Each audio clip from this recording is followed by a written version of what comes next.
Bajo el foco, conversaciones que importan. Hola amigos y amigas, y bienvenidas a este nuevo episodio del podcast Bajo el Foco. Hoy tenemos un tema importante para la salud, fundamental para la vida, y es el tema del VIH. A pesar de los avances médicos y de toda la información que tenemos a mano, el VIH tiene alrededor muchísimos estigmas, miedos y mitos. Para eso tenemos como invitado especial a César Varela de la Asociación Positivos. Y bueno, muchísimas gracias César por acompañarnos. No, muchísimas gracias a ustedes por invitarnos. Para nosotros es sumamente importante seguir hablando de VIH, de colocar el tema en la mesa, ¿verdad? De llegar a las personas y más bien ustedes gracias por invitarnos. Muy bien César, vamos a empezar a hablar qué es exactamente el VIH, cómo lo podemos entender. Sí, ¿cómo podemos entender el VIH? Bueno, el VIH es el virus de inmunodeficiencia humano y es un virus que afecta principalmente el sistema inmunológico, que es lo que hace que afecte principalmente a los linfocitos CD4, ¿verdad? En el momento en que el virus entra al cuerpo, lo que hace es atacar estas células, ¿verdad? De CD4 y eso es lo que hace que las defensas empiecen a bajar. Básicamente lo que hace el VIH es, ¿verdad? Como bajar las defensas, entonces eso permite, digamos, que entren enfermedades oportunistas y demás que, bueno, al momento de que ese VIH, ¿verdad? No se trate, puede avanzar a etapas más avanzadas, que es lo que conocemos como el SIDA, ¿verdad? Que es el síndrome de inmunodeficiencia eh, adquirido. Adquirida. Eh, que ya nosotros no hablamos de SIDA, sino que hablamos de VIH avanzado, ¿verdad? Porque es un VIH que no ha sido tratado. Entonces, no es que el término esté mal, sino que simplemente ahora hemos cambiado a decir que es un VIH avanzado porque no ha sido tratado. Justamente iba hacia eso, cómo podemos diferenciar entre VIH y SIDA, porque a veces la gente los entiende como lo mismo. Sí, no, no son lo mismo. El VIH es el virus como tal, ¿verdad? Que ingresa al cuerpo y cuando hablamos de que una persona vive con VIH, es que tiene el virus en su cuerpo, ¿verdad? ¿Qué decimos? SIDA es una etapa muy avanzada donde la persona no ha recibido tratamiento, ¿verdad? Y por ejemplo sus células CD4 bajan por debajo de los 200 copias, que clínicamente es lo que se conoce como cuando alguien está en etapa de SIDA o con VIH avanzado. Entonces es cuando ya el cuerpo, ¿verdad? Ha resentido demasiado el virus, no ha tenido tratamiento. No podemos decir en qué lapso hay personas que llegan a avanzar con el VIH, digamos, o a etapa de SIDA, no sé, 10 años después de que ingresó el virus al cuerpo, ¿verdad? O una persona que un año después de que adquirió el virus, ¿verdad? Empieza a desarrollar síntomas de una etapa muy avanzada. Entonces, no hay como un tiempo, clínicamente eso no se puede definir, pero claramente cuando una persona no ha recibido el tratamiento, pues tiene más posibilidades de llegar a una etapa avanzada. César, en este mes recibimos muchísima información del VIH por parte de los medios de comunicación y muchísimas asociaciones. Correcto. ¿Cuál es el mayor reto que tenemos como país en torno al VIH? Uno de los mayores retos o el reto más importante es el acceso a información para prevención. Creo que nos hemos quedado demasiado cortos, digamos, porque siempre llegamos a estas fechas, ¿verdad? Para empezar a hablar de Así VIH, es. cuántos casos nuevos tenemos, y se termina esta semana y se dejó hablar del tema, ¿verdad? O sale una nota por allá a mediados de año que ya llevamos tantos casos nuevos, pero no hay campañas de conciencia, digamos, para hablar sobre VIH, para hablar sobre otras ITS que también están repuntando en el país. No hay campañas de prevención, por ejemplo, en adolescentes o en adultos jóvenes, por ejemplo, de cómo hacer uso de preservativo, del uso del PrEP, ¿verdad? De cómo los servicios de salud están disponibles para las personas, para hacerse pruebas, para, ¿verdad?, acceder al medicamento en caso de que sea positivo. ¿Qué pasa cuando una persona ya es diagnosticada? ¿Verdad? No tenemos esa información, simplemente, bueno, y sí, ya salió positivo, pero ¿qué hay más? ¿Verdad? Entonces, creo que como país nos estamos quedando muy cortos en temas de prevención, ¿verdad? No tenemos prevención, no existe. Creo que yo lo hablaba hace poco y lo hablamos con muchos infectólogos en el país, que el principal tema es, bueno, si nos tienen aquí trabajando, recibiendo casos nuevos, pero no hay prevención, ¿verdad? ¿Cómo prevenimos esos nuevos casos? ¿Cómo prevenimos de que la gente pueda adquirir el virus? Y a veces es muy sencillo decir, ay, bueno, es que no usan condón. No, es que tenemos más métodos ahora para prevenirlos. Y lamentablemente han venido un poco después, como por ejemplo el tema del PrEP. Que el PrEP fue un programa que empezó a implementarse en el país, ¿verdad? Que el PrEP, voy a decir, ¿verdad? El PrEP es la profilaxis preexposición al virus, que es un medicamento que se toma ya sea por evento sexual o de forma diaria, que lo que permite es reducir hasta un 90% de las posibilidades de adquirir el virus.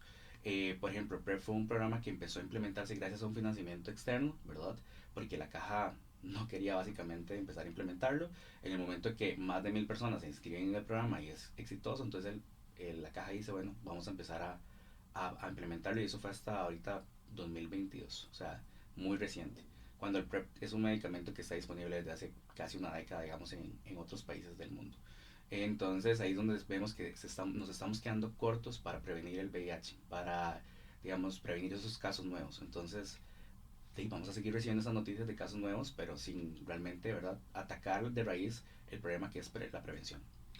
Sí, de eso es importante hablar, como te lo decía antes de iniciar el programa, porque la gente necesita saber acerca de prevención, pero también de instituciones que antes estaban y ya no tenemos lastimosamente, pero eso lo vamos a abarcar más adelante.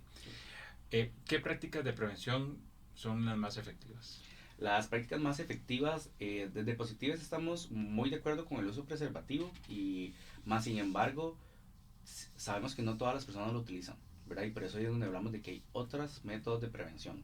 Eh, y es ahí, por ejemplo, que tenemos actualmente disponible pues los preservativos, ¿verdad? Que se pueden comprar en prácticamente cualquier lugar. También el PrEP, eso sí, digamos, en la caja, por ejemplo, ha sido un programa que ha sido, por ejemplo, enfocado únicamente a personas, parejas serodiscordantes, que una pareja serodiscordante es cuando una persona vive con VIH y la otra persona no. A hombres que tienen sexo con hombres, o personas trabajadoras sexuales, o mujeres trans, por ejemplo. Entonces también se limita mucho, digamos, al acceso al PrEP, por ejemplo. Pero es un mecanismo que funciona, o si no, cualquier persona por medio privado puede adquirirlo también. No solamente está disponible en la caja. Pero ya eso implica, ¿verdad?, hacer todo un tema de inversión y demás, que es bastante importante, digamos, para prevenirlo. Eh, y con otras ITS igual, digamos, ya tenemos lo que se llama el Doxypep, que es una pastilla muy similar al PrEP, que lo que permite es prevenir ciertas otras infecciones de transmisión sexual. Hablamos de ITS, infecciones de transmisión sexual, no enfermedades de transmisión sexual, porque eso quita el estigma de decir que todas las personas que tienen una ITS están enfermas. Las personas que viven con el VIH no están enfermas, viven con una condición o con una infección. Esa es la importancia de hacerse la prueba, porque lastimosamente muchos hombres y mujeres le temen a la prueba, ¿verdad? Entonces, acá lo importante es hacer un llamado a hacerla. Correcto. La prueba es súper importante, ¿verdad? Siempre hemos dicho que la única forma de saber si alguien vive con el virus o no es haciéndose la prueba, ¿verdad? No hay otra forma. No podemos saberlo por síntomas, no podemos saberlo por si me salió un granito. No hay ninguna otra forma, digamos, de saber si, ¿verdad?, alguien vive con VIH o no. Y es que esperar los síntomas ya es muy tarde. Correcto, puede ser muy tarde. Y la prueba, siempre decimos, es para todo el mundo, ¿verdad? Creo que muchas veces hemos enfocado el tema VIH para hablar sobre personas gays, LGBT, ¿verdad? Mujeres trans y demás, pero no. Y es muy curioso porque en Positives hemos recibido muchísimas personas heterosexuales, parejas heterosexuales que viven con VIH, que también ha sido como, por así decirlo, una población, irónicamente, que tal vez no se ha visto tan visibilizada, ¿verdad? Personas heterosexuales, una pareja heterosexual normal que vive con VIH, lo hemos recibido en Positives. Y muchas veces las personas heterosexuales, por ejemplo, usan el método de barrera o los condones para simplemente no quedar embarazados, ¿verdad? Y el resto es como, no, a mí no me va a pasar nada. Y cuando, por ejemplo, en Reino Unido en 2023, la mayoría de casos nuevos de VIH que se reportaron fueron en personas heterosexuales, no en personas LGBT, por ejemplo, o hombres gays. Entonces eso nos hace ver, o nos da una mirada de que el VIH en otras latitudes, ¿verdad?, se está convirtiendo en un problema de salud pública para personas heterosexuales, no para personas LGBT, porque tal vez hay más conciencia, hay más cuidado y demás, que tal vez no es lo que estamos viendo aquí en Costa Rica, pero en otras latitudes del mundo sí, donde más bien personas heterosexuales que no se protegen o no usan métodos de prevención, ¿verdad?, están teniendo un repunte de casos, como lo que vimos en Reino Unido hace un par de años. Y eso va a seguir pasando, porque creo que lo que se ha hecho es que el estigma ha caído en decir, yo no soy gay, entonces eso no me va a pasar a mí. Entonces, cuando hablamos de la prueba, es que todo el mundo se la debería de hacer, por lo menos una vez al año. Si usted tiene inclusive una pareja estable, ¿verdad? Nosotros siempre hablamos de que si una persona tiene pues múltiples parejas, puede hacérsela cada 3, cada 4 meses, ¿verdad? O cada 6 meses. Y con muchísima razón. Correcto, sí. Y también hay pruebas rápidas, ¿verdad?, que nos permiten ver, digamos, si hay un caso, digamos, de latente de VIH, pero lo más efectivo es hacerse pruebas de laboratorio, como las pruebas ELISA, que permiten detectar, por ejemplo, una infección reciente de 15 días, por ejemplo. Ya no hablamos de términos de ventana, ¿verdad? Como antes se decía, es que hay que esperar no sé cuánto tiempo, ¿verdad? Y hasta que pasen 3 meses me voy a dar cuenta si tengo el virus en el cuerpo. No. Las pruebas, digamos, ELISA de cuarta generación, las más avanzadas, que las tenemos disponibles en el país y que cualquier persona puede hacer un laboratorio privado o en la caja, detectan el virus en cuestión de en menos de 15 días. Si usted tuvo un, un contacto de riesgo, ¿verdad? Puede detectar si usted adquirió el virus o no, ¿verdad? Las pruebas rápidas que tal vez vemos, ¿verdad? Que nos sacan sangre del dedo, ¿verdad? Y demás, sí tienen una, un tiempo de ventana de al menos unos 3 meses. Entonces en esas pruebas usualmente si hay un común positivo, se confirma con una prueba de laboratorio para detectar, ¿verdad? Si realmente la persona tiene el virus o no. César, es importante hablar acerca de los temores o las emociones que tienen las personas cuando ya son diagnosticadas. Correcto. ¿Cuáles son esos temores que ustedes han percibido? Sí, algo muy común cuando las personas se nos acercan a positives es porque no saben qué hacer, básicamente, es lo que hablamos, ¿verdad? La caja o el Ministerio de Salud o en general nuestro sistema de salud no se ha enfocado para decir, bueno, si salís positivo, ¿qué haces? ¿Verdad? ¿Qué sigue? ¿Verdad? ¿Qué es lo que pasa después? Entonces, usualmente necesitan, ¿verdad? Alinearse, qué es lo que tienen que hacer, cómo acceder a las citas, ¿verdad? Al tratamiento y demás. Eso es como el principal temor. Y la otra cosa es, ¿verdad? Si me voy a morir, ¿verdad? Porque sigue habiendo el estigma de alguien con VIH diagnosticado, muerte, ¿verdad? Cuando ya sabemos que eso no es así. Entonces, creo que uno de los principales temores es eso, como el acceso al medicamento, ¿verdad? Y cómo puedo acceder al sistema de salud. eh, y también el miedo a la muerte.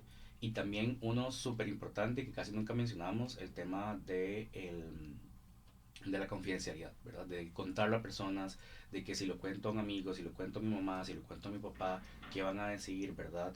Me van a discriminar, si voy a tener una pareja, por ejemplo, el día de mañana me va a dejar porque vivo con el virus, por ejemplo, y muchísimas otras cosas. Entonces creo que hay un tema muy frecuente de temas de rechazo, que eso viene muy ligado a un tema social, ¿verdad? Donde todavía estamos en una sociedad que no sabe qué es el VIH, no sabe cómo hablarlo, y es muy curioso ver en redes sociales, por ejemplo, el tema de cómo estamos normalizando esto. Sí, es normal porque hay personas que viven con el virus.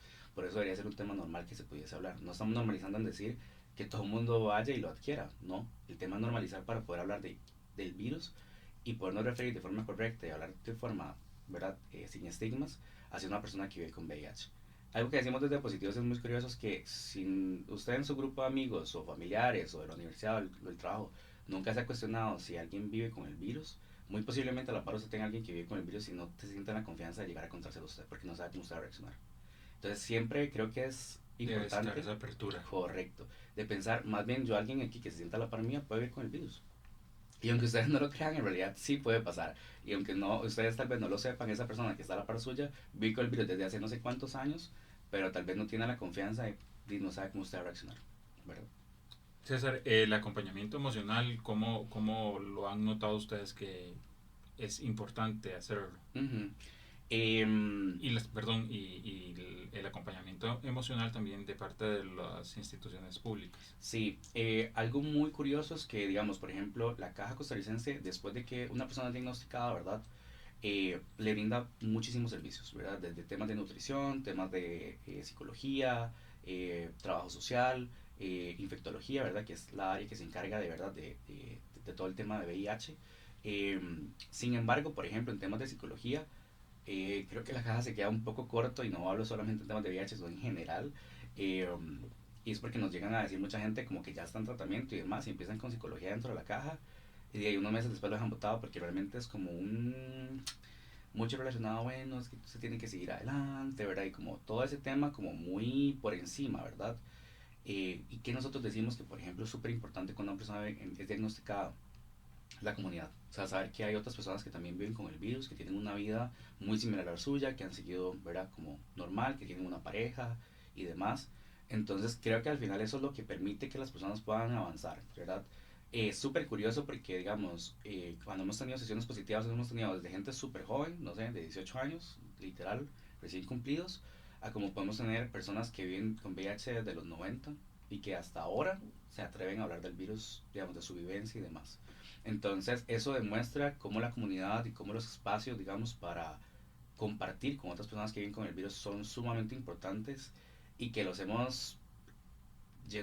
como los hemos ido perdiendo Ujú. cuando han desaparecido estas organizaciones que, verdad, que ya no tenemos ahora porque se encargaban de hacer eso que la caja o el Ministerio de Salud no hacía, ¿verdad? La caja no va a ponerse a hacer un grupo de apoyo para personas que viven con VIH. Entonces a las organizaciones ahí es donde entraban a hacer ese trabajo comunitario que, ¿verdad? Eh, que era súper necesario. Entonces, en el momento que esas organizaciones dejan de estar, las personas ya no pueden acercarse, ¿verdad? Entonces, creo que lo más importante a nivel emocional es eso, tener un círculo de apoyo también que, ¿verdad? Que personas que tal vez no viven con el virus, pero que puedan entender, que puedan acompañar. Y eso es súper importante. Las familias tienen que estar anuentes a aprender. Y los amigos, digamos, las personas, las amistades. Aquí si tengo un amigo que, ¿verdad? Que es diagnosticado, ¿cómo puedo acompañarle, ¿verdad? ¿Cómo puedo estar ahí para esa persona, para ir a una cita, para preguntarle cómo está, si empezó la medicación, cómo le fue, ¿verdad? Todas esas cosas que son un poco pequeñas, pero que hacen totalmente la diferencia en que una persona se sienta acompañada, una persona que se sienta completamente sola. César, ¿cuáles son los principales mitos? Ya nos comentaste algunos, pero ¿cuáles son los otros que nos podrías comentar que están todavía alrededor del VIH? Sí, bueno, el más importante es, ¿verdad? Seguir hablando de SIDA, ¿verdad? Como si fuese una enfermedad ya terminal, que usted, ¿verdad? Adquirió el virus y ya se va a morir. Eso es creo que uno de los más principales. Seguimos hablando de SIDA de arriba para abajo, usamos la palabra SIDA para todo y en realidad no es así. Eso genera muchísimo estigma también de que las únicas personas que adquieren el virus son personas gays o personas trans o trabajadoras sexuales. Eso sigue estigmatizando a que solo hay una población, ¿verdad?, que puede adquirir el virus. Y sí, esa población ha sido una de las más afectadas por el virus y donde deberían de haber más recursos, ¿verdad?, para poder atender la epidemia de VIH. Sin embargo, cualquier persona puede adquirir el virus. Como lo decíamos, ¿verdad?, personas heterosexuales, tenemos, por ejemplo, no sé, mujeres casadas que se nos han acercado porque después de un matrimonio de 30 años adquirieron el virus porque su esposo se lo transmitió, por ejemplo. Sí. Entonces, cualquier persona puede adquirir el virus, ¿verdad? Entonces, eso es lo principal. Y lo otro es seguir pensando a mí no me va a pasar, ¿verdad? No, a mí no me va a pasar, yo no. Y estar como en esa constante negación normalmente, y hay muchas veces donde hay gente que no le pregunta, ¿hace cuánto no te haces una prueba? Ah, no sé, hace como 2 años. Y cualquier persona sexualmente activa debería hacer una prueba, o sea, es como, es muy curioso porque a veces hemos tenido, por ejemplo, personas heterosexuales que nos dicen que en la vida, o sea, tienen, no sé, 30 años y han tenido múltiples parejas sexuales y en su vida se han hecho una prueba de VIH o cualquier otra ITS. Eso vuelve a poner, ¿verdad?, en la lupa un problema de salud sexual que tenemos, o un problema de salud pública que tenemos acá en el país con relación a las infecciones de transmisión sexual, porque las personas no están anuentes a, ¿verdad?, hacerse una prueba para cualquier otra ITS, ¿verdad?, o para VIH. A pesar de que tengan años de tener una vida sexual y que han tenido múltiples parejas, en su vida se han hecho una prueba, ¿verdad? Entonces, eso lo único que sigue viendo es como que hay un problema que es, lo ven como un problema que es para otra población o para otra gente y no para mí. Entonces, y volvemos a lo mismo, vamos a seguir viendo más personas heterosexuales con infección, mira, y donde no van a encontrar, por ejemplo, grupos de apoyo, porque, ¿por qué? Porque los grupos de apoyo han sido históricamente más hacia personas LGBTQ+, ¿verdad? Por todo un tema de estigma y de, ¿verdad?, y de marginalización en la sociedad, pues se ha enfocado a, ¿verdad?, acompañar a esas personas, pero ¿qué va a pasar cuando tengamos más mujeres heterosexuales viviendo con VIH? O hombres heterosexuales, ¿verdad?, que no sepan qué hacer, ¿verdad?, o a quién recurrir. Y eso lo vamos a seguir, y ya lo estamos viendo. En realidad no es que vamos a seguirlo viendo más, pero ya lo estamos viendo. Porque se nos han acercado, hemos tenido parejas que nos acercan y nos dicen, no No sé sabemos qué qué hacer. hacer. Correcto. César, ahora que dijiste la palabra epidemia, en una red social se habló muchísimo y se encendieron muchísimas alarmas. Ujú. ¿Es realmente el VIH una epidemia en Costa Rica y en el mundo? Nosotros desde Positivo no hablamos de una epidemia, hablamos de una pandemia, porque sigue siendo una pandemia. En 2024 se detectaron más de 1.300.000 casos en todo el mundo, ¿verdad? Entonces nosotros seguimos hablando de pandemia. ¿Por qué? Porque cuando hablamos de COVID, ¿verdad? No sé cuántos casos y, ¿verdad? Y, Sí. ¿verdad? Entonces, pero ¿por qué para VIH no hablamos de una pandemia? ¿Verdad? Que siendo una enfermedad que, ¿verdad?, afecta a muchísimas personas cada año que lo adquieren y que muchas personas mueren también por causas asociadas al SIDA, ¿verdad? O al VIH avanzado. Entonces nosotros nos referimos al VIH como una pandemia, Como una porque sigue pandemia. siendo una pandemia. Sigue siendo un problema de salud público mundial, no solamente en Costa Rica. Y por eso nosotros no hablamos de porque la gente se sensacionaliza, ¿verdad?, el tema epidemia, como es que son muchos casos nuevos, ¿verdad? Y demás. No, no, hablamos de una pandemia porque sigue siendo un problema de salud público y un problema de salud público que ha sido desatendido históricamente por, por la política, por socialmente, digamos, para hablar del tema. Entonces, para nosotros nos vemos como una pandemia. El VIH sigue siendo una pandemia a nivel mundial. César, hablar de las realidades, porque es importante hablar de los mitos y de los miedos, pero ¿cuáles son las realidades del VIH en Costa Rica? La realidad es que, bueno, a pesar de todos los problemas que tenemos actualmente, La caja sí ha avanzado mucho en temas, por ejemplo, de adquisición de medicamento nuevo. Por ejemplo, antes se hablaba, ¿verdad? Y la gente, por ejemplo, sigue pensando que una persona es diagnosticada y se va a tomar 30 pastillas al día. Eso no pasa. O sea, al día de hoy una persona se toma una pastilla al día y ni se recuerda que se la tomó, porque eso fue todo lo que tuvo que hacer en el día y listo. ¿Cuál es esa otra realidad que hablamos, que no lo hemos mencionado acá? La indetectabilidad. Desde Positivas hablamos de indetectabilidad como, no, y en realidad términos científicos, digamos, que es cuando una persona es indetectable, ¿verdad? Que lo que hace es que baja su carga viral. La carga viral es la cantidad de virus que hay en sangre, ¿verdad? Del VIH. Lo que permite hacer el retroviral, que eso es otro punto que no hemos tocado, ¿verdad? El tratamiento antirretroviral es el tratamiento que se toma para controlar el VIH. ¿Qué es lo que hace el TARP, ¿verdad? Baja la carga viral completamente en sangre y permite llegar a un estado de indetectabilidad. La indetectabilidad es cuando hay una persona que tiene menos de 50 copias de virus en la sangre, y cuando una persona se mantiene por más de 6 meses, digamos, indetectable, no puede transmitir el virus por vía sexual. Entonces, una persona que vive con VIH indetectable no transmite el virus. Y esos son estudios que se han hecho desde hace más de una década, ¿verdad? Con parejas cero discordantes, ¿verdad? Que volvemos a mencionar, son parejas que una persona vive con VIH y la otra persona no, y tienen sexo sin protección, ¿verdad? No ha habido transmisión del virus, no existe transmisión del virus. Y eso es súper importante. Una persona indetectable o con una carga indetectable, ¿verdad? En sangre, no puede transmitir el virus, ¿verdad? Sin embargo, ¿verdad? Desde Positivo somos muy conscientes también que la indetectabilidad, o sea, no es una meta que toda persona que vive con VIH debe alcanzar. ¿Por qué? Porque hay personas que por múltiples factores económicos, sociales, no pueden llegar a la indetectabilidad. ¿Por qué? Porque posiblemente no puedan recoger su medicamento todos los meses, porque no tengan la capacidad económica para afrontar, digamos, el ir así sea al hospital cada mes a recoger el medicamento. ¿Verdad? Que eso lo vemos mucho acá, que sí, la caja del medicamento, sí, pero ir a recogerlo, ¿verdad? Estar haciendo chequeos y demás, ir a las citas puntuales, que pedir un día de trabajo para poder ir y demás. Entonces, hay personas que no pueden llegar a la indetectabilidad no porque no tengan el medicamento, ¿verdad? Disponible, sino porque hay múltiples factores que no se los permiten, ¿verdad? Llegar a la indetectabilidad. Y que también hay personas que pueden decir, no, yo la verdad no quiero estar indetectable, que también es sumamente válido. Entonces, ¿cuál es esa realidad? Que hay personas actualmente que viven una vida completamente normal. Es irónico, pero muchas veces los doctores nos dicen, yo prefiero tener un paciente VIH positivo que tener una persona que tiene azúcar. Porque una persona que tiene azúcar tiene que estarse, ¿verdad?, chequeando y que no, ¿verdad?, que no se le suba el azúcar, que se le baje y demás. Mientras que una persona que vive con VIH se toma su medicamento, sigue una vida completamente normal, cada año se hace su chequeo médico, sus exámenes, si todo sigue bien, sigue tomando el medicamento y listo. Entonces la realidad de las personas que viven con VIH han cambiado, o sea, no, e inclusive nosotros estamos un poco más atrás porque, por ejemplo, en Estados Unidos o en Europa, las personas que viven con VIH actualmente lo que reciben es un tratamiento retroviral inyectable que se pone cada mes o cada 2 meses. Entonces la persona en realidad se olvida completamente de tomarse medicamentos y ya, ¿verdad? Entonces, y aspiramos a que el día de mañana, por ejemplo, la caja pueda llegar a tener ese tipo de tratamientos tan avanzados acá, ¿verdad? Que lo que permita es que la persona mantenga su adherencia al tratamiento, que eso es importante. La adherencia al tratamiento justamente es esto, ¿verdad? Que la persona tome el medicamento todos los días. Y cuando una persona tiene un tratamiento inyectable, ¿verdad? Ya se lo inyectó este mes y sigue con su vida y normal. Entonces una persona que vive con VIH actualmente tiene la misma esperanza de vida que una persona que no vive con el virus, o inclusive hasta más, porque dice, hace chequeos todo el tiempo y siempre lo están revisando y tiene una vida completamente normal.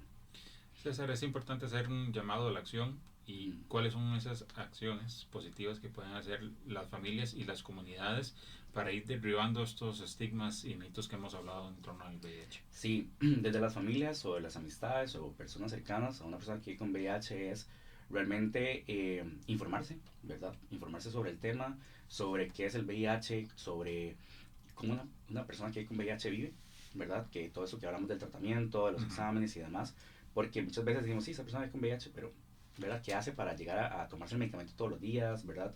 Para ir a citas, ¿verdad? Para términos como eso que hablamos de CD4, indetectabilidad, ¿verdad? Que permiten a la persona, digamos, ser entendida, ¿verdad? Comprendida. Eso principalmente de las comunidades, seguir creando redes de apoyo, ¿verdad? De personas que viven con VIH o con cualquier otra ITS, para poder hablar del tema sin estigma, ¿verdad? Para poder hablarlo de forma tranquila y que no se sientan las personas juzgadas, ¿verdad? O señaladas, digamos, por vivir con el virus. Creo que al final de cuentas, ya el VIH como pandemia tiene más de 40 años, ¿verdad? De estar en el ojo público o en la salud de muchísimas personas, más sin embargo no hemos avanzado en temas sociales. Lo que dicen los doctores, y es súper cierto, Hemos avanzado en temas médicos increíblemente como ninguna otra epidemia. O sea, se ha podido controlar, se han podido bajar los casos, se han podido bajar las muertes, ¿verdad? Hemos tenido más acceso a medicamento y a información como nunca antes del virus. Pero, sin embargo, socialmente, no hemos cambiado. La gente sigue con el mismo pensamiento de los 80, ¿verdad? Y de VIH es muerte, etcétera. Entonces, creo que es importante también entender que las cosas han cambiado, ¿verdad? Que ya no estamos hablando del mismo virus que salió en los 80, ¿verdad? La realidad es muy diferente ahora. Y Costa Rica ha avanzado inclusive muchísimo antes que otros países, por ejemplo, para tener una ley general de VIH, ¿verdad? En donde, ¿verdad? Básicamente obliga al Estado a proveer del medicamento, a dar pruebas, a mantener la confidencialidad y un montón de cosas que tal vez muchísimos otros países de la región ni siquiera tienen actualmente, que Costa Rica de los 90 ya tiene una ley general para el VIH. Entonces, volvemos a lo mismo, estamos como, hemos avanzado muchísimo, pero todavía hay muchísimo por hacer, ¿verdad? Esta parte social me parece muy importante y quiero meter también a los medios de comunicación cuál es la información que deberían estar repitiendo más los medios de comunicación, no solamente en este mes, ¿verdad? En todo el año. Correcto. Hace un tiempo habíamos hecho un taller justamente y tenemos desde Positivos y invitamos a otros medios de comunicación, tenemos un taller especial para cómo hablar de VIH y otras ITS en los medios de comunicación. ¿Por qué? Porque los medios de comunicación obviamente quieren vistas más ahora que comen de eso y viven de eso, ¿verdad? Entonces, como tantos casos nuevos de VIH y hablan hasta de SIDA, ponen hasta la palabra SIDA, que es impactante ver un medio de comunicación inclusive que ponga esa palabra así como para referirse a nuevos casos, ¿verdad? Entonces, los medios de comunicación tienen un impacto importantísimo en las vidas en la vida de personas que viven con VIH, porque al final de cuentas comunican al mainstream, ¿verdad? A la población que no vive el tema, pero el tema es que lo hacen como muy general, ¿verdad? Como tantos casos nuevos, no sé qué, pa, eso fue todo. No hay más información, no pueden hablar, por ejemplo, de que hay mecanismos para prevenir, que, ¿verdad? Pueden acceder al tratamiento de esta forma. Entonces, creo que es muy importante que los medios de comunicación hagan un rol más activo, ¿verdad? En comunicar, por ejemplo, hacer campañas en conjunto con el Ministerio de Salud, por ejemplo, para informar a las personas, sí, hay nuevos casos, pero también cómo se puede prevenir, cómo pueden acceder a los servicios de salud. Hay organizaciones que trabajan en el tema y que pueden apoyarles, etcétera, etcétera. Entonces, creo que al final de cuentas, los medios han sido más un problema que una solución en términos del VIH acá en el país, porque vemos, por ejemplo, otros medios de comunicación fuera del país donde activamente están, ¿verdad?, como informando a la población y demás, y eso es algo que nosotros no vemos acá. O sea, informando en términos de cómo prevenirlo, de cómo, ¿verdad?, puedo acceder al tratamiento, etcétera, y eso no lo vemos acá. Entonces, creo que nos queda un paso enorme, ¿verdad?, en el cambio en la comunicación de hablar sobre VIH en el país. Hablábamos ahora antes de iniciar el programa acerca del desfinanciamiento que ha golpeado muchísimo a instituciones. Si nos puedes dar como una globalidad de lo que ha pasado con respecto a esto. Sí, ¿qué fue lo que pasó? Bueno, Costa Rica accedió a fondos internacionales para financiamiento del control, bueno, tratamiento de VIH, digamos, en el país, o prevención, etcétera, como se quiera decir. Esto fue un proyecto que nació en 2016, 2015, si no me equivoco, y lo que buscaba era financiar ciertas organizaciones, ¿verdad?, que ya venían trabajando en el país en temas de VIH. ¿Qué es lo que buscaba este proyecto, ¿verdad?, que se le conoce como Proyecto VIH Costa Rica? Que justamente por medio de fondos internacionales que administraba IVOS, llegasen, digamos, a diversas organizaciones en el país. Eh, y varias etapas del proyecto comprendían, bueno, financiamiento, ¿verdad? Y también llegar a la sostenibilidad del proyecto, ¿verdad? Que las organizaciones pudiesen recibir fondos internacionales de otras organizaciones o inclusive nacionales, como por ejemplo la Junta de Protección Social. El proyecto VIH Costa Rica terminó a finales de 2023 y eso lo que provocó es que, bueno, esas organizaciones no tuviesen financiamiento, por ejemplo, la Junta de Protección Social, o simplemente se les dejó dar financiamiento, como fue el caso de Esperanza Viva o Asociación Demográfica Costarricense o la Asociación Transvida, que trabaja con mujeres trans. Eh, y entonces eso lo que provocó es que esas organizaciones dejaron de existir porque no tuvieron más financiamiento, ¿verdad? ¿Y cuál fue el motivo que le dieron? No hubo motivos, digamos, básicamente desde que está este gobierno, muchísimos de esos giros se dejaron de hacer, ¿verdad? Entonces eso afectó a muchísimas asociaciones que al día de hoy desaparecieron, digamos, Asociación Demográfica Costarricense simplemente un mes dijo, ya no podemos seguir pagando el edificio donde estamos, no podemos seguirle pagando a la psicóloga, al trabajador social que tenemos acá, dejamos de existir. Una asociación que, por ejemplo, trabajaba desde los años 80, ¿verdad? En el país, desde hace muchísimos años, a los 90, y que dejó de existir de la noche a la mañana. Al día de hoy, por ejemplo, Transvida se ha mantenido gracias a financiamiento propio, hacen bingos, hacen actividades, inclusive han recibido financiamiento, digamos, de eventos privados en el país, que lo que le permite seguir funcionando, ¿verdad? Las chicas de Transvida yo las admiro muchísimo, les mando un saludo a Keira y a todas las chicas de Transvida, porque de verdad demuestran resiliencia de cómo siguen trabajando en el país para trabajar por una población que ha sido históricamente ignorada y marginalizada en el país, ¿verdad? Eh, y esto lo que refleja es justamente eso, ¿verdad? Tenemos muchísimos retos todavía Así es. a nivel país. Por ejemplo, en Positives también éramos una de esas organizaciones que recibían financiamiento, que también dejamos de recibir, ¿verdad? Entonces eso lo que provocó también es que, por ejemplo, no pudiésemos seguir haciendo más grupos de apoyo o más actividades, ¿verdad? Para llegar a más personas. Hemos tratado, por financiamiento propio, de seguir haciendo actividades que nos presten un lugar y hacemos unas reuniones, ¿verdad? Y demás, pero claramente hemos completamente bajado ese ritmo porque no tenemos dinero, ¿verdad? Entonces el dinero que hemos recaudado son igual con actividades, financiamiento propio, pero, eh, pero sí, esa es la realidad de muchísimas organizaciones en el país. Ujú. César, un mensaje para un hombre o mujer que recientemente haya sido diagnosticado con el VIH. El mensaje es claro, ¿verdad? La vida no va a terminar ahí, ¿verdad? La vida más bien solo va a tener un pequeño cambio, ¿verdad? En cómo llevamos el día a día, que ahora hay que preocuparnos por una pastilla al día, que tal vez hay que hacer un poco más de exámenes, ¿verdad? Pero a nivel social, ¿verdad? También van a encontrar muchísimas personas que los van a apoyar, ¿verdad? No son las únicas personas que viven con el virus, hay muchísimas personas que también lo viven, que llevan años viviendo con este virus, que, ¿verdad? Tienen una vida completamente normal. Mi mensaje para esas personas es más bien acérquense, ¿verdad? A asociaciones como nosotros, a grupos de apoyo, a amistades que ustedes sepan que les pueden apoyar.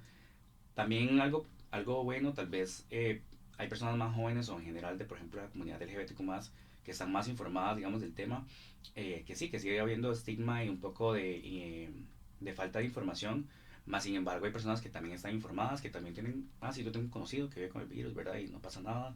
Entonces muchas veces también hay como un temor, ¿verdad? De, ay, no, nadie sabe el tema, no, me van a discriminar o me van a decir un comentario feo. Pero en realidad hay muchísimas personas que también están dispuestas a apoyarles, ¿verdad? A decirles, no, mira, no pasa nada, todo va a estar bien. Hay organizaciones que también les van a apoyar. Entonces creo que lo más importante es que la vida no termina acá, ¿verdad? Sino que solo es un pequeño cambio. Y que posiblemente también eso va a ser un filtro para su vida, ¿verdad? Para si haya personas que no entienden del tema, de usted simplemente, ¿verdad? Va a continuar con personas que sí lo puedan apoyar, ¿verdad? Creo que es algo que hablamos muchísimo, ¿verdad? Que muchas veces el virus mismo hace un filtro dentro de la vida de muchas personas, ¿verdad? Porque hay personas que no entienden, que simplemente dentro de su ignorancia, porque eso es lo que es, no quieren entender qué es el virus, o hay parejas que simplemente no, ¿verdad? No entienden el término indetectable igual intransmisible, ¿verdad? Y que por más que ustedes los explique y que se los dé, ¿verdad? No van a entender, entonces de esas personas simplemente no pueden estar dentro de su vida. Pero para esas personas recién diagnosticadas es, busquen un grupo de apoyo, busquen familiares o personas cercanas que les puedan apoyar, que les puedan escuchar. Muchas veces las personas lo que quieren es ver, expresar cómo se sienten, como hay todo un tema también de emocional de adquirir un virus como este, ¿verdad? Que ha sido tan cargado y estigmatizado, ¿verdad? Porque eso es algo que he escuchado mucho de doctores, ¿verdad? Cuando una persona, por ejemplo, es diagnosticada con cáncer, es un luchador, ¿verdad? Es una persona que sale adelante, que, ¿verdad? Y demás. Pero como no hablamos de VIH, no, es un promiscuo, es una persona que se buscó eso, Claro. ¿verdad? Entonces, ¿cómo hay un cambio en el discurso cuando hablamos de cáncer, ¿verdad? Pero cuando hablamos de VIH, no, es que esa persona se lo buscó. Esa persona por andar de promiscua, porque no se cuidó, ¿verdad? Entonces, eso solo demuestra cómo hay todavía muchísimo que trabajar, cómo todavía hay muchísimo estigma para hablar del virus. Eh, entonces eso también obviamente genera un peso, ¿verdad? Genera un peso de cómo lo voy a contar, qué voy a decir, cómo lo adquirí, porque, ¿verdad? Porque la pregunta, y eso es otra cosa que se le diga a la gente que nos va a escuchar o nos va a ver, no tienen que preguntar cómo la persona lo adquirió, ¿verdad? Sí. O sea, no pueden decir, ay, ¿cómo te pasó? ¿Quién fue? ¿Verdad? No, o sea, es que Fue no, aquella noche. ok, ya noche o saliste, ¿no? ¿Verdad? No estás con no, no, eso no se puede preguntar. Y eso es muchas veces el miedo que tiene la gente de contar, lo que me vayan a preguntar cómo pasó, ¿verdad? O qué fue lo que pasó. César, otro mensaje que me parece muy importante es a la persona que le da miedo hacerse la prueba. Súper importante. El miedo va a estar ahí, sea negativo o positivo, ¿verdad? Eh, el tema es qué tanto quieres vivir con ese miedo, ¿verdad? Querés seguir alargando ese resultado, que muchísimas veces es la gente tiene miedo y sabiendo que tal vez sí se ha cuidado, ¿verdad? Hay gente que dice es que tengo miedo y no sé qué, y tiene una vida sexual normal, ¿verdad? Se cuidan, usan preservativo, entonces ese miedo siempre va a seguir estando, ¿verdad? Hay gente que me dice, yo tengo ya, no sé, 20 años haciéndome la prueba y el mismo miedo sigue siendo cada vez que me la hago, ¿verdad? Entonces ese miedo siempre va a existir. ¿Qué es lo que sí puede cambiar eso? Que si usted recibe un resultado lo más pronto posible, más pronto se va a poder acceder al medicamento, digamos, si sale positivo, y llevar una vida completamente normal, ¿verdad? Mientras más pronto usted sepa que su vida más pronto se va a solucionar en muchísimos temas. ¿Por qué? Porque usted a nivel de salud va a poderse cuidar, ¿verdad? Va a estar mejor. No va, por ejemplo, hay gente que por una gripe ha terminado en el hospital. ¿Por qué? Porque no saben que viven con VIH y llegan al hospital por una gripe, ¿verdad? Entonces, creo que lo más importante es eso, ¿verdad? Ese miedo va a seguir estando, ¿verdad? No se va a quitar. Lo que pueden hacer, ¿verdad? Y es lo que siempre recomendamos es vayan con amistades, ¿verdad? Hacerse la prueba. Mira, vamos juntos y nos la hacemos, ¿verdad? Y ese miedo tal vez lo puedes pasar con alguien más. O cuando hay campañas de concientización, ¿verdad? De hacerse la prueba, ir juntos, ¿verdad? Ese tipo de eventos que a veces muy esporádicamente ahora se hacen, antes se hacían más. Pero ir juntos, ¿verdad? O de verdad ir juntos a la caja y mira, vamos a ir a hacernos la prueba juntos o vamos a la caja y demás o sacamos una cita en el Levi's, ¿verdad? Y nos lo hacemos. Y ir con amistades, ¿verdad? Al final de cuentas, todas las personas tienen una vida sexual activa, simplemente es buscar esas personas que nos puedan apoyar en esos momentos. Pero ese miedo siempre va a estar. Sí, lo que siempre decimos es, mientras más pronto se sepa, más rápido va a poder acceder a medicación, a médicos, ¿verdad? Que le puedan decir a usted, bueno, cómo está, ¿verdad? Si está en una etapa más avanzada o no. Y, por ejemplo, los lineamientos a nivel de salud han cambiado mucho, ¿verdad? Antes se esperaba que la persona alcanzara cierta cantidad de carga, ¿verdad? Para empezar a darle tratamiento. No, a una persona en el momento que se sepa, mientras más rápido es mejor. ¿Por qué? Porque puede acceder al medicamento, estar indetectable y seguir una vida completamente normal. Entonces, y estar bien de salud para la persona, que es lo más importante, ¿verdad? Para que una gripe no llegue y te mande al hospital, ¿verdad? Entonces, creo que es eso. El miedo siempre va a estar, pero mientras más rápido usted tenga esa información, ¿verdad? Su vida va a poder continuar completamente normal. Para todas esas personas que no tienen a quién acudir, Positivo les puede ayudar y si nos da los contactos donde los pueden encontrar, redes sociales, números. Sí, bueno, quería contarles un poco de Positives. Positives nació como un podcast a finales de 2018, gracias a Marcel y a Josué, que les mando un saludo.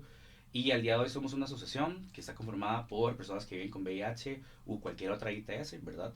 Tenemos también mujeres, que eso nos alegra muchísimo, tener mujeres que también han pasado por esas historias y que puedan acompañar a otras mujeres, por ejemplo. Entonces, y también tenemos otros hombres que viven con VIH, por ejemplo, o con alguna otra ITS o en general, digamos, que también quieren formar de la asociación, digamos, para aportar el tema. Eh, y Positives nace con justamente eso. ¿Qué fue lo que nos diferenció tal vez del resto de asociaciones? Es un proyecto que nace de personas jóvenes, no solamente para personas jóvenes, pero que nuestro target principal ha sido, ¿verdad? Esas personas jóvenes que han sido detectadas con el virus. Muchas veces veíamos asociaciones que trabajaban tal vez con personas un poco más grandes y demás, pero no teníamos espacios para personas jóvenes en sus 20, en sus 30 años, ¿verdad? Que muchas veces, justamente por el miedo y demás, ¿verdad? No se acercaban a esas asociaciones. Entonces nos pueden encontrar en Instagram, siempre se me olvida el user de Positives, pero sale como arroba positivesr, con la X en vez de positivos, es la X al final, Positives.cr. Siempre subimos material o información. También tenemos una página web que es positives.cr, en donde también tenemos, por ejemplo, todos los, no sé, eventos que hemos hecho, ¿verdad? Y demás. Y que justamente también quería invitarles a el próximo martes 2 de diciembre, ¿verdad? A las 6 p.m. tenemos la proyección del Día Mundial en respuesta al VIH o el Día Sin Arte, que justamente lo que hace es recopilar muchísimos cortometrajes y videos que hacen muchísimos activistas o personas que viven con VIH en todo el mundo. Siempre hacemos esa proyección de cortometrajes acá en el país y es este próximo martes 2 de diciembre a las 6 de la tarde en Teorética, acá en San José, en Barremón. Entonces se pueden inscribir en la página de Positives para asistir al evento, es muy bonito, tenemos después como un espacio para conversar sobre esos cortes que vimos y en general siempre estamos activos, digamos, si ustedes nos escriben por Instagram podemos orientar a las personas, podemos ayudarles y demás. Tenemos también sesiones positivas que son espacios una vez al mes en donde están dedicadas únicamente a personas que viven con VIH, ¿verdad? Entonces es un grupo de apoyo que hacemos para cualquier persona que vive con VIH o alguna ITS y que se quiera acercar para hablar del tema, ¿verdad? Para poner en la mesa alguna inquietud o demás. Y han sido espacios que han sido muy exitosos dentro de Positives porque justamente como ya no tenemos tantas asociaciones, ¿verdad? Entonces muchas personas se acercan. Entonces les invitamos siempre a estar atentos a las redes sociales de Positives. Estamos haciendo más contenido también en videos, reels, ¿verdad? Y demás, que lo que permite es educar a las personas y de verdad siéntanse en la libertad de escribirnos, ya sea que sean personas que viven con VIH o no, ¿verdad? Que tal vez tengan una duda sobre hacerse la prueba, sobre cualquier tema en específico, siempre vamos a estar ahí. Y no, más bien, de verdad les damos las gracias a ustedes por dar este espacio para hablar del tema. Se tiene que hablar de VIH no solamente en el Día Mundial de la Respuesta al VIH, sino todo el año, porque es un tema que, verdad, que nos toca todos los días. Entonces, de verdad, muchas gracias. Y a las personas también, nuevamente, el espacio siempre es, háganse la prueba. También, ¿verdad? Busquen la forma de prevenir, ¿verdad? Adquirir el virus. Y si lo adquieren, no hay ningún problema. También hay cómo solucionar esto actualmente, ¿verdad? Poder acceder al tratamiento, llegar a estar en un estado indetectable si es así. Y si no, también estar en, ¿verdad? Bien de salud y demás. Entonces, lo más importante es, ¿verdad? Testearse lo más que se pueda, ¿verdad? Una vez al año, como les decíamos, cada 6 meses, si son personas sexualmente activas o que tienen diferentes parejas sexuales. Y que, vuelvamente a decirlo, ¿verdad? Habemos personas positivas o cualquier otra organización que vamos a estar por ustedes para apoyarles. Y nada, acercar a las personas al tema, de verdad, vayan con sus amigos o amigas, amigues, personas cercanas, hablen del tema, díganles, mira, ¿vos hiciste la prueba este año? No, porque no vamos un día y no la hacemos, o vamos aquí a un laboratorio privado y lo pagamos, o vamos a la caja, o vamos a Levi's. En estas fechas, muchísimos laboratorios privados tienen paquetes, ¿verdad? Y la prueba la pueden conseguir, yo creo que hasta por 15,000 colones, que yo sé que puede ser accesible para mucha gente o para mucha gente no. Entonces, pero pueden hacerse la prueba por vía privada también, ¿verdad? O pueden acercarse a la caja, a los hospitales, a los EVAIS y pedir la prueba. Entonces, háganlo. De verdad, es sumamente importante que se testeen y seguir hablando del tema, ¿verdad? Y vuelvo, como les decía, ¿verdad? Pueden ser que ustedes a la par tengan una persona que con el virus y tal vez ustedes ni lo sepan. Entonces, también, de verdad, siéntanse en libertad de hablarlo. Muchas veces la gente tiene temor porque piensan que si lo hablo es porque yo lo tengo, ¿verdad? Y no, todo lo contrario, más bien es para que la gente que tal vez está a la par, tal vez sí lo tenga, o viva con el virus, o no, y quieran hablarlo y decir, mira, no me he hecho la prueba en no sé cuánto tiempo, porque no vamos, ¿verdad? Entonces, es eso, creo que muchas veces tenemos que buscar comunidad dentro de las mismas personas que tenemos alrededor, entonces háganlo. Personas heterosexuales, un mensaje muy claro, háganse la prueba también, no piensen que eso es un problema que no les afecta a ustedes, sí, entonces, y también acérquense también a sus amigos gays, trans, las personas que tengan de la comunidad LGBTQ+, pregúntenle en verdad que cómo ha sido su experiencia, que también cómo los pueden acompañar y créanme que van a estar ahí para ustedes, pero sí, es básicamente el mensaje. Muchísimas gracias, César, por acompañarnos y gracias a ustedes. Esperamos que este sea un episodio que les sirva muchísimo para su vida. Compartan los reels que vamos a subir durante estas semanas y de verdad muchísimas gracias por acompañarnos. Bajo el foco, conversaciones que importan.